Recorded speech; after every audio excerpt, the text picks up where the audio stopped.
Hello, everyone. Just give everyone just a moment to join, and then we'll get started.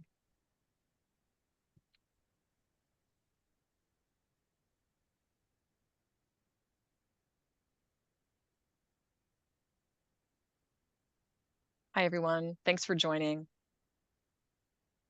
We'll go ahead and get started. Thank you for joining today's webinar presentation, Who is Leading the Qi Wireless Charging Patent Race? I'm Leah Wilhelm, Head of Demand Generation here at LexisNexis Intellectual Property Solutions, and we have a really informative webinar planned for you today. But first, I would like to cover a few things before we get started. This webinar is being recorded, and you will receive a link to access it in a follow-up email. If you have any questions during this presentation, please use the Q&A section. If you have any audio or visual problems during the webinar, please let us know using the same question tool, and we'll do our best to resolve them. We will answer as many questions as we can at the end, and once the webinar is over, you'll be prompted to complete a short survey where we welcome your feedback. Now I will turn it over to today's presenter, Tim Pohlmann. Thank you so much for the kind introduction, Leah, and welcome everyone to today's webinar, Who's Leading the Qi Wireless Charging Race? We have a great panel here today, but before I introduce that panel of experts that will speak about Qi SEP licensing, I have prepared a few slides of the data that we also just recently published in a report. And I want to present you that data to get started. But first, some quick background on the Qi technology. Qi wireless charging was developed by the WPC, the Wireless Power Consortium, and first released in 2008. As to the Qi website, as of today, over 9,000 products have been certified as being compatible or compliant to the Qi standard. And that does not only include smartphones, it also includes different kinds of smart devices like smart watches, tablets, but also things like electric toothbrushes or furniture or even vehicles and a lot more applications. There is a statement that in 2023, about 1 billion Qi compliant products were sold on the market, which shows how large this market has developed over the past years. Qi is a technology standard that is subject to thousands of so-called standard essential patents that if a manufacturer produces a Qi compliant product, they have to license and pay royalties for. These patents, however, are not declared publicly on a register like we know it from Etsy for the 4G, 5G technologies. Therefore, not all of the patents that are potentially essential are known to the public. In fact, some companies' portfolios are actually not anywhere publicly available. We do have some transparency, however, about the Qi landscape because there's a patent pool that was initiated in January 2020, back then by the ANPEC LA, which now, as many of you know, has merged with VIA Licensing to VIA LA. And they offer a patent program for the Qi technology. It has attracted over the years 11 major Qi patent holders. And what they do is they make public all the patents that they have checked for essentiality on their website. And they offer a one-stop shop license for a license fee between 20 cents and 85 cents, depending on the device that is licensed. But because the VIA LA pool covers only, or not all of the patent holders out there, we at IPlytics have identified or understood a method to identify the whole market of Qi related patents. And we do that with a machine learning solution that's called Cipher Certified. Cipher Certified is actually a product of LexisNexis IP. And the way this works is really that the whole worldwide patents that are out there are considered and then go through so-called classifiers. And the classifiers are trained with data. And since the patent pool data is publicly available, we use the pooled patents as positive examples of Qi essential patents. But we also use negative training data and remove noise with that in an iterative process to end up identifying or understanding with a classifier of Qi-related patents, which patents relate to the wireless Qi technology. For the positive training set, again, we use the pooled patents. For negative, and negative training sets are equally important. We use subject matter experts that looked at patents that are also in the wireless charging space, but for a different technology, a different standard, sometimes also for a different use case, like electrical vehicle charging, to make sure we're not counting in any patents that have no relation to Qi.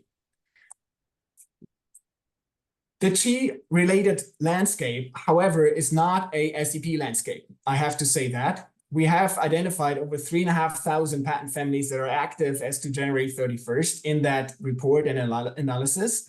And it includes both. It includes essential patents, especially from those pool members, of course, but it also includes related patents, meaning these may be patents that are, maybe essential to one particular implementation, but not to all implementations of the standard. So they would not be called standard essential patents.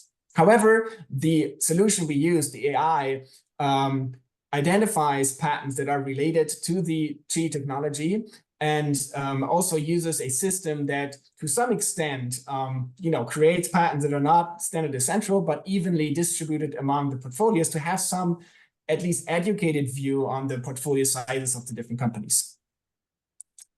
If you look at the development of these patents over time as to the publication year, or the first publication year of a patent family, you see that over the past 10 years, the number of Qi-related patents really has increased by factor 17. So we have a sharp increase, meaning the Qi technology is very important, or has increased in importance over the years. Now we looked at the largest patent holders. Again, these are not SEPs, these are patents related to the Qi standard, but not necessarily essential. Here we looked at all granted and active patents, at least granted in one jurisdiction. And we calculated the share of these companies' portfolios in the first column here. And where we see that Samsung had a pretty high share, followed by Apple, Canon, LG, Panasonic, and Philips. In the second column, we did something. We used the patents we identified, and we applied a patent valuation method, a statistical patent valuation method that's called the Patent Asset Index from patent site LexisNexis. Basically, what this is based on is the size, the family size of a patent family. The more jurisdiction a patent is granted, then the more the perceived value of the patent owner. And the second factor is how many citations a patent receives. And that factor, or both factors, are normalized, so there's no bias into older patents getting more citations than younger patents. This is really a statistical method that at least rules out the age of a patent or the jurisdiction of a patent. With that, and that is something probably also our guest here, John Sideris, can comment on, Philips has the most valuable portfolio in the market, and that also the highest share in the market, followed by Qualcomm, which also before was on place number 7, and then followed by Samsung. What this table already shows, using different refinement methods in the different columns may also end up with different shares of the portfolio. Because in the end, we talk about data. And of course, depending on how you find the data, how you analyze the data, we have differences. But depending on the question also you asked, I think the data is a good starting point to understand the full landscape and complete landscape of Qi that is not publicly available, that we made available with that patent landscape report, or with the data that, of course, we also provide through LexisNexis IPlytics. What is also interesting, if you look at the headquarters of these companies and the regions they're from, is that actually Japanese companies are the largest in this group, slightly right before the Korean companies, and then followed by US companies. Chinese companies was quite a low percentage, lower than expected, at least when we look at other technologies, standardized technologies, followed by the Netherlands, Taiwan, and Germany. Now, these are the licensors, companies that own the patents. How about those companies that manufacture products that are compliant? Here we also looked at a ranking of companies and counted the number of products they have in the market. Here Samsung as being number 1, but also followed by a lot of companies that may not be too common to many of you, that are not smartphone manufacturers, but they produce the charging station, or they are in other smart device manufacturing. Again, we're looking at the region of these manufacturers that implement Qi. And here now, the largest number of companies come from China, over 2,500 of these, followed by the US. US and China alone have by far more than 50%, 2/3 of the whole market, then followed by Korea, Taiwan, Germany, Japan, and others. And what that shows, actually, again, the world of standard essential patents, the world of standardized technology is international. We have all the largest economies here pretty equally represented in that data. If you want to learn more about the report, it's freely available on the internet. You can Google it, you will find it. You can also follow the link. We will share the presentation afterwards if you want to have more insights.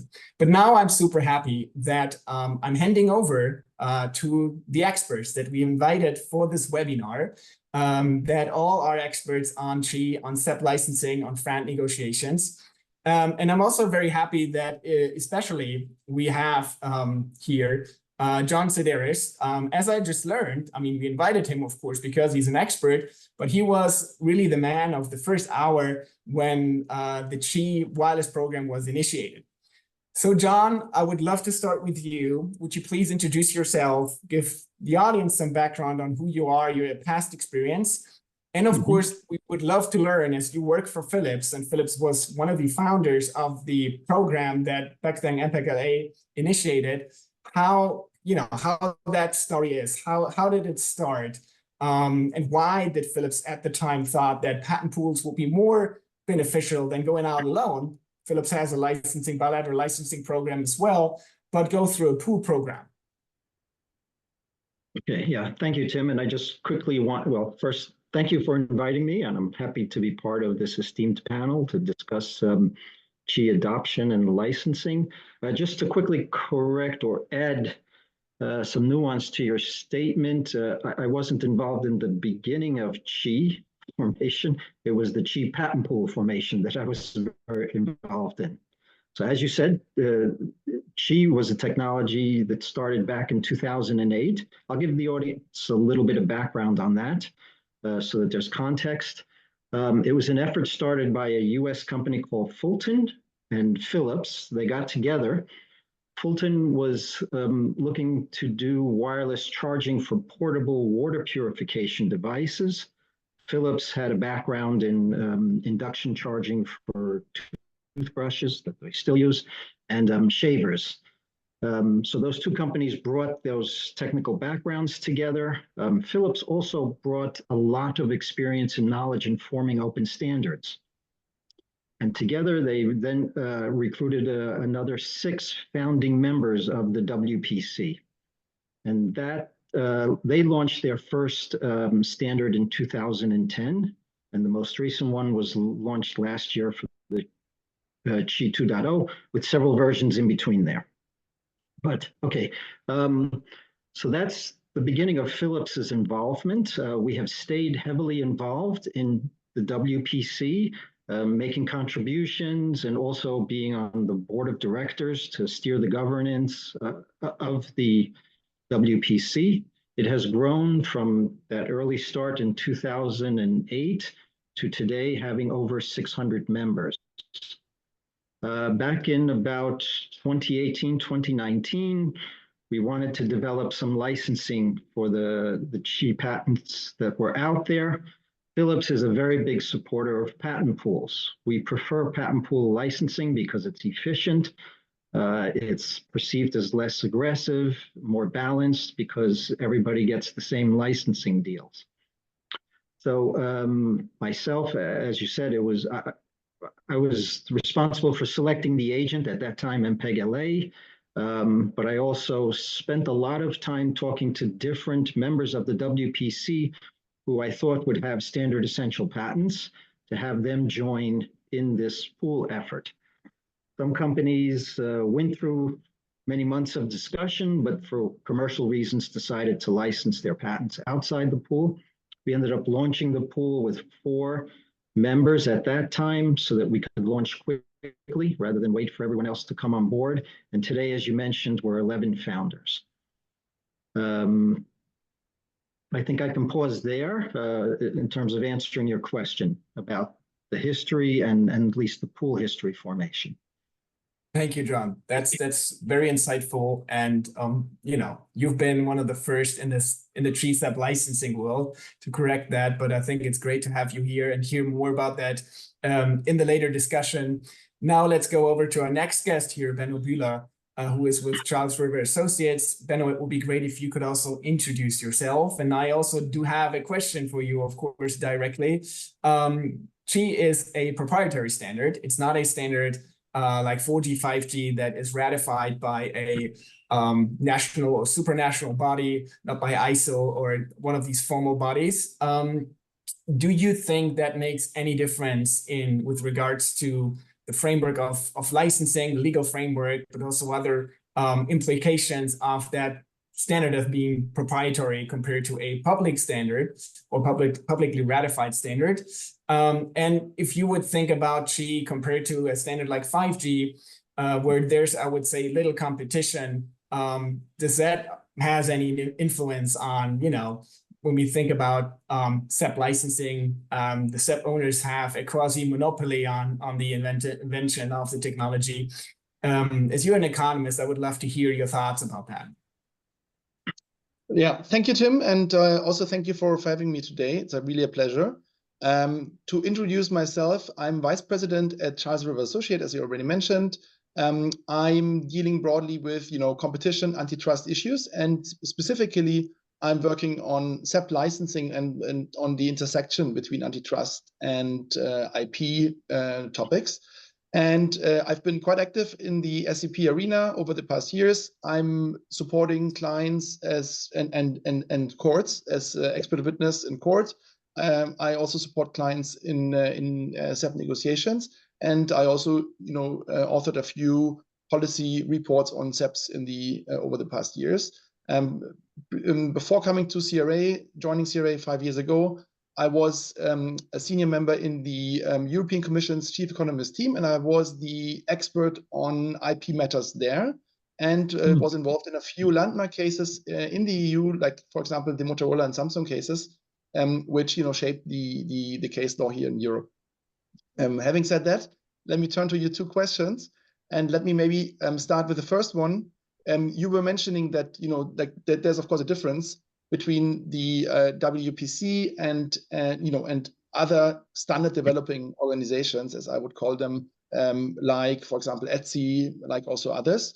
It's true that the WPC is not a formal official body recognized by the EU or by EFTA or by other governments. However, like from a European perspective, and apologies for taking on a very European view here, it is still an SDO. It's a standard developing organization, and from an economic perspective, what matters here is that it's a collaboration between its members and between also IP holders that are together developing a standard, if you want, through this organization, and that of course means that one needs to apply competition rules, and in particular competition rules that are applicable to so-called horizontal corporations. Now, the EU just last year has published new guidelines on how we should look at these arrangements. And I would say that the competition treatment of standard developing organizations has evolved over the last 20 years, but over the last 10 years, it has been quite stable. And I would say that one of the most important requirements, to stay, if you want, clear from antitrust issues, is that these organizations, they need to ask their members to provide FRAND commitments, to already commit at the time of the standardization that they will later license out their IP on FRAND terms, fair, reasonable, and non-discriminatory.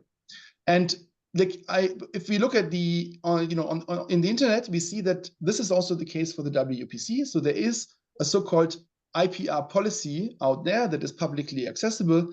And in that policy document, we also see, for instance, the FRAND requirement. And what's quite interesting here is that there's not only the requirement to license on FRAND terms for, if you want, more powerful versions of Qi, but there's also a requirement, if you want, a commitment for royalty-free licensing to receivers of energy when it's below 5 watts. And this is something that's actually quite interesting. We will come back to this later.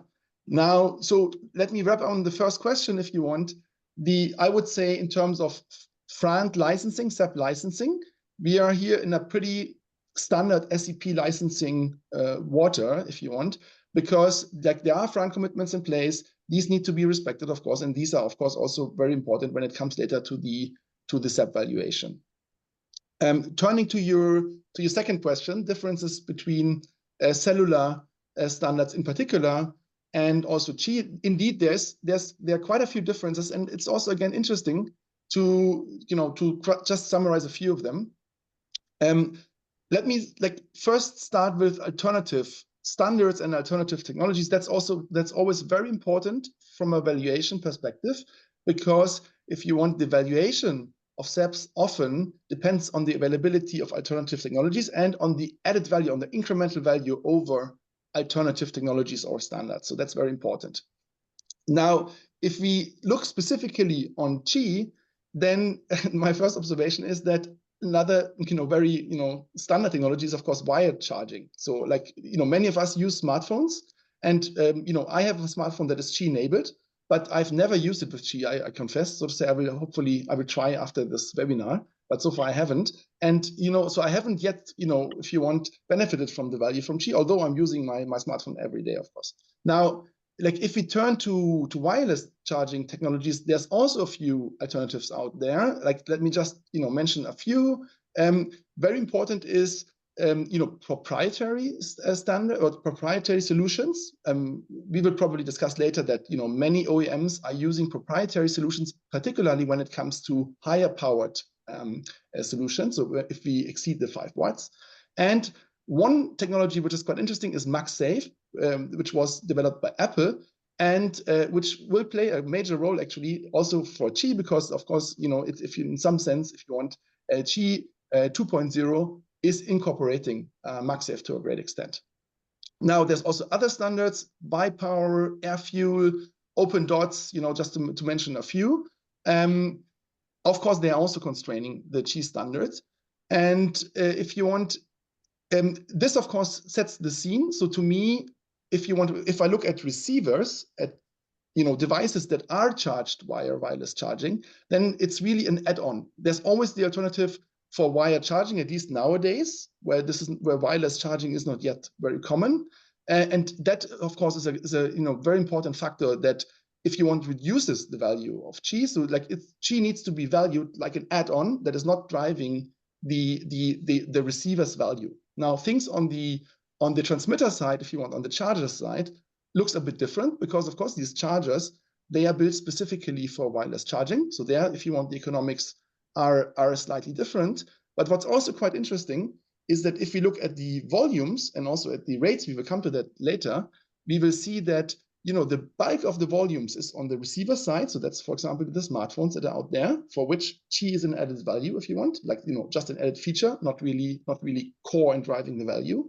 And then, of course, there's, I would say, relatively fewer devices out there like chargers, for which Qi plays a more central role. Very interesting, Benno. Thanks for elaborating on these details and your economic, opinion and point of view of this. I think it also makes a lot of sense then, if you look at the VLA pricing, that there is a pricing difference of receivers and senders. But let us go and introduce Willy Chang. Willy Chang has just recently appointed to be the new manager of the licensing program at VLA. Willy, thank you so much for joining us today. And of course, I would love to also hear from you a little bit about the Qi wireless program that is now under the roof of VLA, but was initiated by MPEG LA, and now you are newly in the team. I would say the Qi, me as a person, I see it everywhere these days, and it sounds to me, at least adoption-wise, quite a success story. What is your observation here? And tell us a little bit more about the program that you just recently took over. Sure. So first, let me introduce myself. I'm Willy. As Tim mentioned, I just joined VIA about 4 weeks ago. Prior to this, I was at Qualcomm doing standard essential licensing, and before that, I was at TSMC in Hsinchu. So I come from all of this from being a licensor and a licensee, and so the reason why I kind of joined VIA was to kind of strike that balance, and that's kind of what VIA is trying to do here. Now, to answer the first question, like how is VIA, I guess, viewing the market so far in Qi? We are ecstatic that the technology has taken off. It is everywhere from smartphones. It is in toothbrushes. It is automobiles. More or less anything that needs power, can be powered by Qi effectively at this point, largely. Now, where does this kind of bring us, as a pool? Well, okay, the technology has taken off, and I guess the next step would be, do we have the SEP patent coverage? And so we looked at, Tim, we spent a lot of time kind of discussing your article, and we've done our own analysis about the Qi SEP, the Qi SEPs out there, and with Philips kind of coming in at the very beginning with Qi 1.0, they had a very, very large coverage of about 95% of all SEPs in Qi 1.0, and to nowadays where we are at Qi 1, the last part of Via's pool is Qi 1.3, we have about 50% SEP coverage rate based on our kind of mapping to the standard, which is admittedly a little bit different than what your landscape analysis does with relating to all Qi patents in totality versus kind of limiting our program to SEPs. So overall, now the program has about 50% coverage of all SEPs, Qi SEPs, in addition to wide market coverage and kind of industry accepted pricing at this point. We're really very excited about the future for Qi. We are looking forward to seeing this market take off and being realistically a one-stop shop for licensing of the Qi standard. Great. Yeah, and I have to also say, when I look at the licensors in our list of the landscape, many of the active SEP holders that have, that actively license out these patents and not typically only implement the standard and use their patents for cross-licensing, you have in your program. And I think that's the important coverage for anyone who signs a license with you guys, that they can make sure that there are not so many others left that will chase them for a license. But you have a comment there, John. Yeah, I just wanted to add some color to Willy's statistics. So I don't want to leave the audience with the thinking that the pool has only just over 50% of the necessary patents now. When you have 95% of the 1.0 standard patents, those are the fundamental patents. Those are the ones everybody is using, regardless of which version you go up, 1.1, 1.2, 1.3. So yes, more features were added as you went up in the different versions, but having 95% of the fundamental patents is an important takeaway for the audience. Great. Yeah, and it's great that Philips is such a strong contributor in that pool. And now, over to you, John, again. You've been there since 4 years now. And of course, the administrator changed, but also the world and the market changed. Can you describe a little bit, how the licensing, for the last 4 years of licensing of the Qi patents? I think it's also interesting that, Philips themselves are not only a licensor, but also a licensee in the market. And you have others that are, among the 11 that also have products in the market, which is typically also, I think, good in a way that you from the beginning have that balanced view because you are yourself implementer. But walk us through this a little bit. What has changed, if you can? Well, the take-up has been gradual. The pool officially opened its doors for business at the beginning of 2020, so a little over 4 years ago. Today, the pool has just about 40 licensees, the 11 licensors that we've heard mentioned. And amongst those, it's pretty good coverage of the tier 1 automotive suppliers who are putting Qi chargers in the automobiles. I think 16 was the last count I saw. Of the consumer electronics makers who are selling either phones with a Qi, clock radios with a Qi charger, or the aftermarket chargers. There's about a dozen of those companies in the pool. It is growing. What's noticeable is that you don't see major phone handset makers listed there. But that's because there are a lot of the mobile units that are out there that are licensed bilaterally. So we don't have a situation where all the mobile phones with Qi chargers today are in the marketplace unlicensed. They're licensed bilaterally for millions and millions of the units that are out there. Now with the change of management, we see fresh ideas coming in, fresh energy, and we hope that the pool licensing will take off. Willy can speak to some of his active discussions that he's having. But also one other thing for the audience to take away from this, my experience working in pools now for more than 20 years, is you sort of have a hockey stick, not puck, excuse me, growth effect, where it's slow growth in the beginning, finally a couple of significant licensors take off, maybe there's litigation that convinces people on the value of the portfolio, and then you see it move up, growing. And I think we're still at that bottom, more gradual incremental phase, but I expect it will go up. And this is certainly what happened, for example, in HEVC, AAC, successful pool licenses, but it takes a while for the markets to come to accepting the patent pool licenses. I think it's interesting because it's a two-sided market, right? You need to have the SEP holders and a strong share of those on the one hand, but on the other hand, you also have the implementers and a strong share of them to accept the price that you put out there in the market to have an accepted program. And here, Willy, back to you. Looking at our numbers that we created here, the licensor and licensee market is quite diverse across nations, across companies, industries. I think super exciting, but I can imagine, your life now being quite complicated too, because you're talking to all these different companies from different industries. I'm sure some have less, some have more SEP experience, especially for licensing in. Can you describe that a little bit? Where do you see growth markets? What market segments, but also what regions in the world?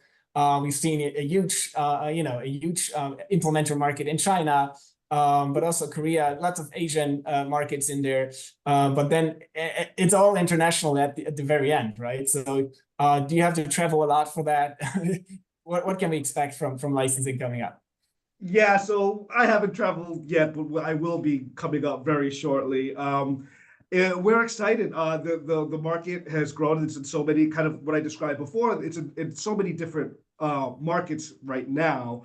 I would say that, we in a pool, we're not going to just randomly kind of just start licensing every single entity that we can find. It's not an efficient way for us to go about licensing. We have to be a little bit smarter about it. I think a few of the key industries that we should be focusing on are kind of like smartphones, automotive, to go. But again, we took this pool over from MPEG LA, and so we want to be very cognizant of the fact that we're trying to strike a true balance between licensors and licensees. And so when we took this pool over from MPEG LA, we didn't kind of feel that it was right to just, okay, this pool has existed for 4 years, let's just start suing everybody. We wanted to come to this pool with kind of, let's start over, let's kind of open up discussions, let's do things the via LA way, and see how far we can get. Like, we didn't want to be over aggressive, but at the same time, a lot of companies out there at this point are very familiar with Qi technology, and that there are Qi SEPs and Qi patent coverage out there. So, we're working slowly but methodically, but we're also trying to get those licenses executed in short order, as international. Many of these companies are, as kind of mentioned on the WPC website, are kind of small companies that might have a certification, but a lot of those patents you might never. One thing that WPC requires is anything below 5 watts is royalty free. A lot of those products fall below that borderline too. So we also want to be cognizant of that, and kind of not necessarily go after those companies as well because of obligations. So it's a complicated process, but we're working on it, and we will be we are slowly working out kind of worldwide to those potential licensors and licensees. Yeah, interesting. I think that's a very interesting point you made, and I saw that also. And I think we mentioned it also briefly in the report that there's this royalty-free component in the the wireless power consortia, which is interesting, right? Like some of the products, Qi compliant, are royalty-free.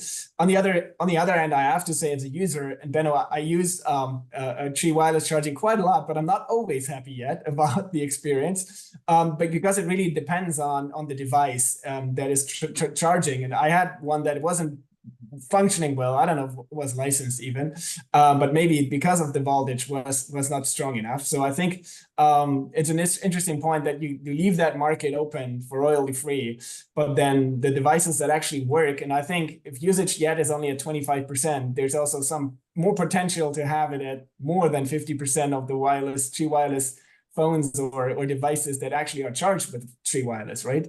But what's an interesting point, and I think also a correction to our data, that the 9,000 products, Willy, you had a different number here, right? What is realistic of product manufacturers out there that you could license in?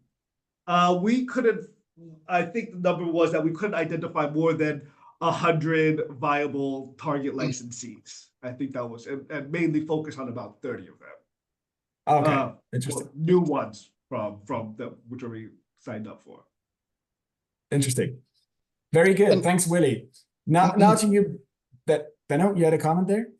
Yes, I wanted to jump in quickly on the certification of Qi products, because of course I think this 5-watt interaction is quite important one. Of course, there are OEMs out there that want to certify Qi, if you want, for lower wattages, right? But then of course they can complement this also with proprietary solutions and power, if you want, higher powered charging solution on top. So you can have both in the same device, and that of course would then give you, if you want, a certified device for less than 5 watt, but then it could still be used if you want for higher charging powers.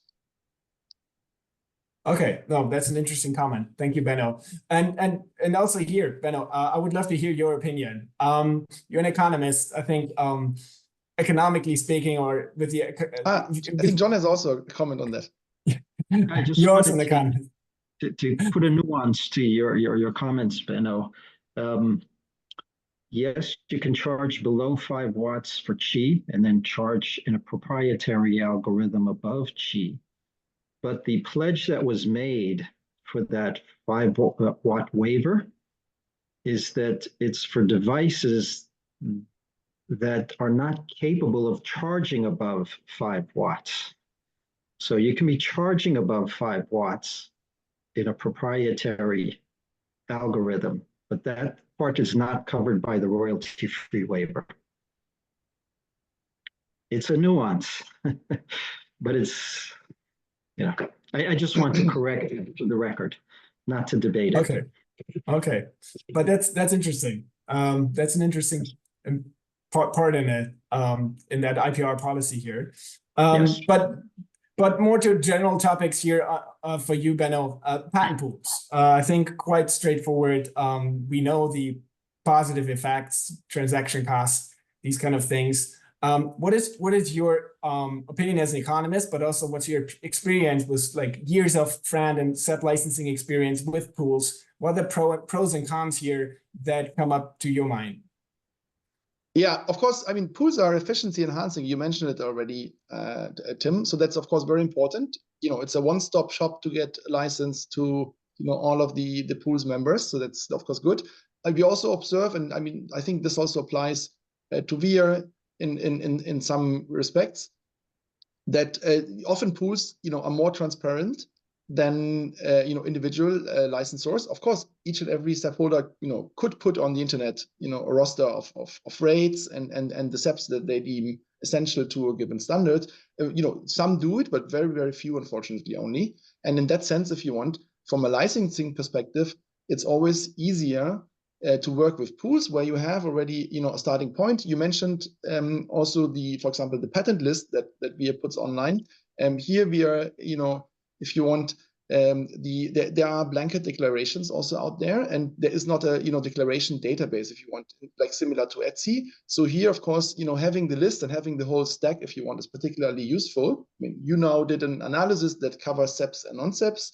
Willy mentioned another analysis that was done, but of course, often these analyses do not always result in the same outcomes. So it's useful actually to have also public lists available. That often helps in facilitating the negotiation. So that's, if you want, that's on the good side. Let me also quickly mention the other side. So if the pools, if we could ascertain that the pools have a truly front offer, and of course a front offer can also differentiate by device type, that's clear. I think then pools can be very good actually. However, the problem is that right now we're not yet having a good handle, and this is a broader comment than just for G, on how the valuation and the pricing of the pools is done. You've mentioned before that it's in the SEP holders, but also in the pool's interest, of course, to generate transactions and licensing revenue.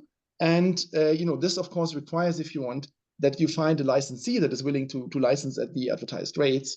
But the problem is that these rates, you can find licensees who are willing to enter into a license, even if these rates are non-friend, are super friend, are too high. Why is that? That's again because of the front commitment. Because the front commitment says that prices need to be offered, if you want, that are reasonable and that meet certain requirements. I mentioned one, that the royalties shouldn't be above the incremental value of the technologies, and they shouldn't leverage, if you want, the market power that SEP holders get from standardization itself. Now, this, if you want, specificity of SEP licensing means that if there's not a good protection for implementers, then you will be able to find implementers that accept licenses, but yet the rates are too high. They're super flat, right?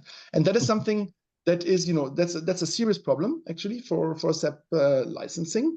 And for that reason, actually, it would be great if pools took a more active effort in justifying the rates that they take. For example, I mean, one can do objective analysis of what is a truly reasonable rate. I would love to see more of such analysis upfront, actually, so that as an implementer, one can then analyze and assess whether the rate that is offered is truly front.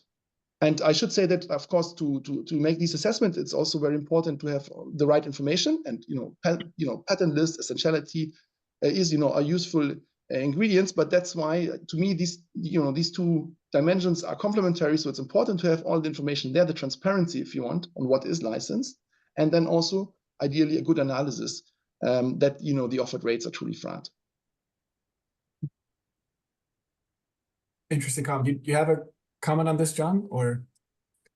Yeah, I agree mostly with what Benno has stated, and setting friend rates is difficult. They are a range as accepted by the courts. Often that's borne out by having a significant number of licensees that accept it. I believe German courts have seen pools where there's 20 or 30 licensees and said that if the market is accepting that group of licensees is accepting it, that's an indication of market acceptance.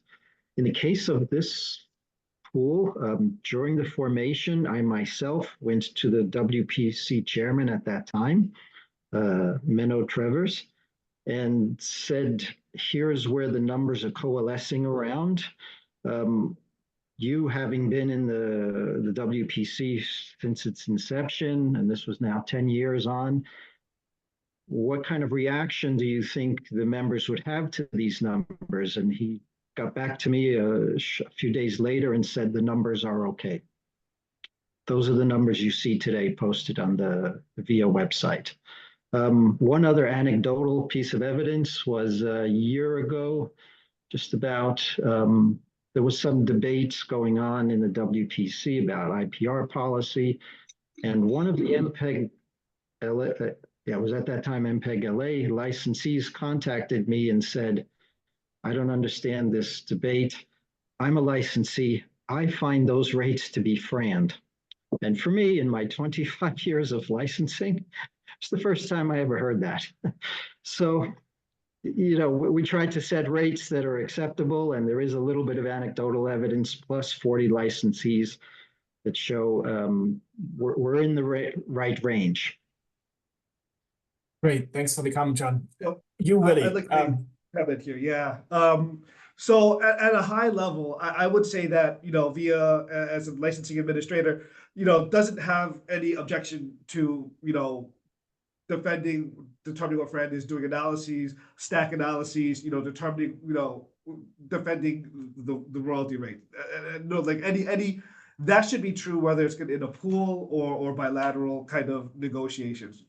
Licensors should have to defend those friend rates. I don't think that's really, a big kind of controversy around here. Now, I do feel though that pools do provide an extra layer of protection because the licensing administrator is not an advocate necessarily for either side, the licensor or the licensee. We do try to set rates that are evenly balanced between the licensor and licensee, and we try to find those rates as best we can based on feedback from both licensors and licensees.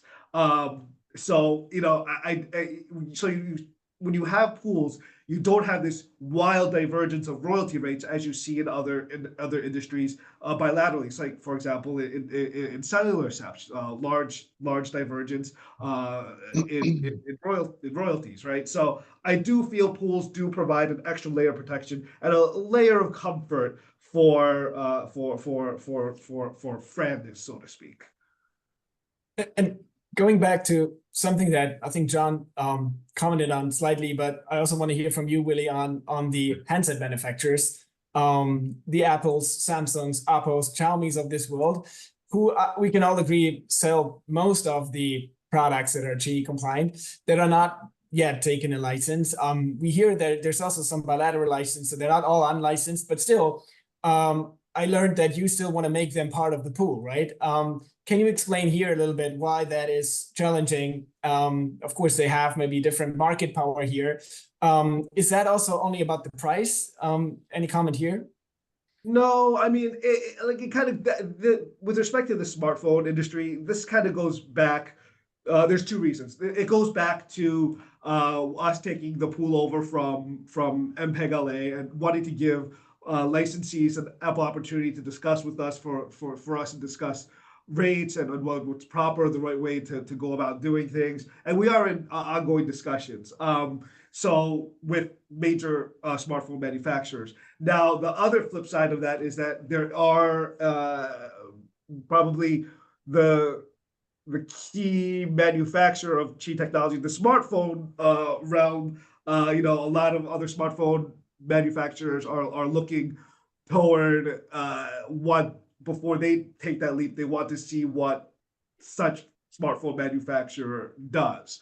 Whether that's, that is something we will try to push back on. We will try to license kind of in parallel, but that's kind of the positions that a lot of folks will take. So it's a little difficult, but at the same time, we want to give the licensees, ample opportunity to work with us before because we don't want to be aggressive so early on in the relationship right after VIA licensing kind of took over MPEG LA's pools. Interesting. What's your take on that, Benno, with what you said before about, there has to be some accepted to the price and there's still some negotiations going on. Any observation here from you? Yeah, I mean, let me just reiterate, right? Like we mentioned smartphones now.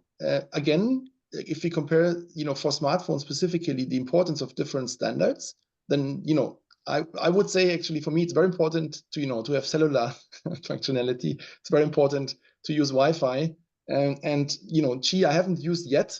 Yeah, although my handset is Qi capable. I will do soon, but that tells us a lot about the evaluation, and that needs to be reflected, of course, in the rates. And then, other than that, I mean, we mentioned already the point on the interaction with proprietary technologies. I think that's a very important point that cannot be underestimated. And of course, that also I would say has some impact on the discussions. Now, having said that, it's of course interesting to look at the, if you want, at the also litigation disputes that are arising in Qi. What I found interesting is that there was a time where Pohlmann was quite active, like just a few years ago. That's an Israeli company actually that according to your study, Tim, isn't among the leading SEP holders, but yet there was some litigation happening. And then of course more recently we see some some disputes before the UPC where Philips is involved. So I mean, of course we do see that now, if you want. Like this is getting a bit it's advancing, if you want, and we see more disputes popping up. Yeah, maybe to clarify here, John, for you, a comment here from the audience also, because I think it's a complex world, maybe also to explain that, of course, if you enforce patents that is outside of the pool, pools don't typically enforce. And there's a question here from the audience, whether or not you actually license through VLA, which I hope we have answered before, but maybe can you explain that enforcement licensing difference of pools and being a patent holder in a certain market or region jurisdiction? Sure, but they are not distinct. Quite often, some of my colleagues who are in bilateral negotiations with companies end up helping to shepherd that company to take a pool license. The litigation that we have is against Belkin. Also, Pohlmann just sued Belkin about a week ago, second time, I believe.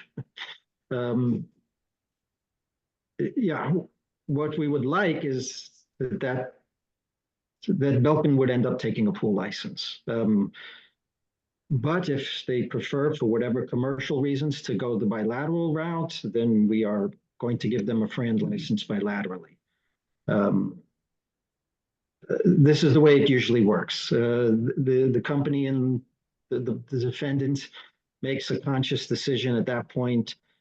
Should I take a bilateral license and then pay more when the other pool licensors come after me to enforce, or should I just resolve this with a pool license? I do understand that Belkin has in the past been in substantive discussions with the pool, but I think that's gone stale, unfortunately. Yeah, I think that's an important pillar of competition law also, right, Benno? That you have to offer a bilateral license outside of a pool, to not have that being a biased cartel, right? That's some legal framework here that I think for years has been working quite well, even though I think the smarter choice, the more economic choice, was typically to then take a pool license, right? But I want to comment on what Benno said about usage, and that price also really depends on how important it is for the product. And I do agree. I today use wireless charging, but I don't use it. It's not my only way to charge, because it's not for me yet trustworthy enough, right? And at night when my phone charges, I rather use the cord.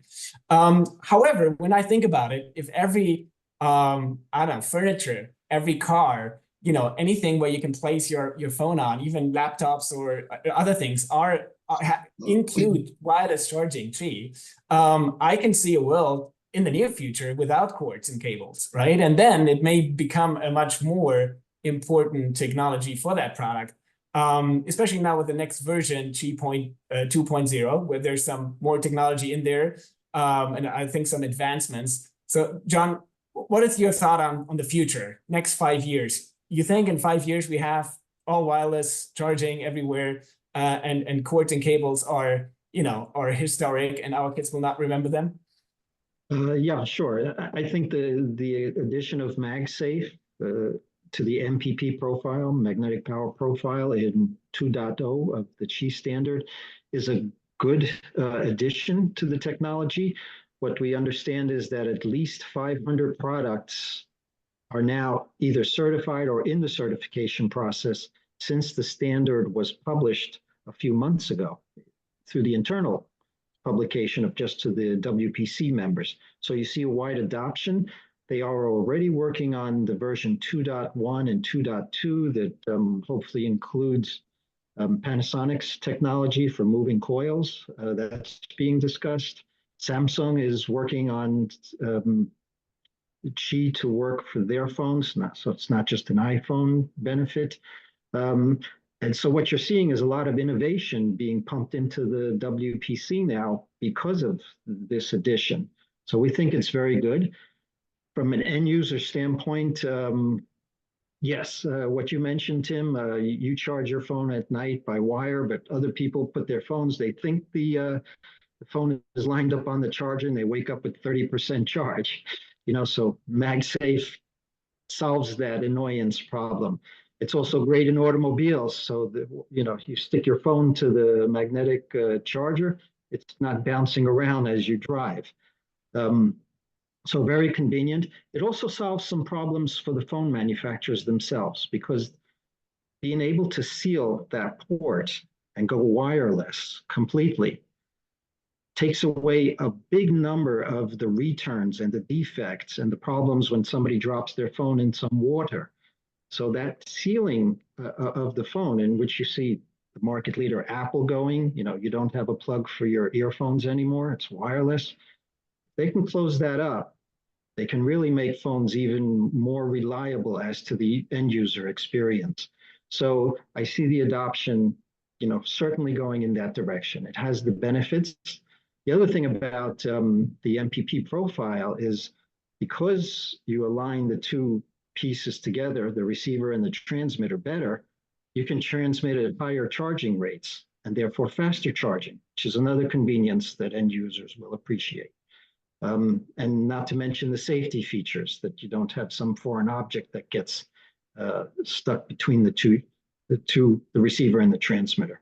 So all in all, a very positive development for the Qi charging space. Awesome. Yeah, I always get excited when I hear these product innovations popping up and then through the Qi standard. So I think we're going to observe that. And with regards to Qi 2.0, Willy, some questions on your program. We heard that the first version has been published, but for members only. And I think there's like this 6-month called a grace period for only members can use the latest Qi technology and implement it and comply their products with it. How will the VIA LA program pick up Qi 2.0? Are there plans for this yet? So our goal is eventually to include Qi 2.0 into our pool. Right now, it only goes through Qi 1.3.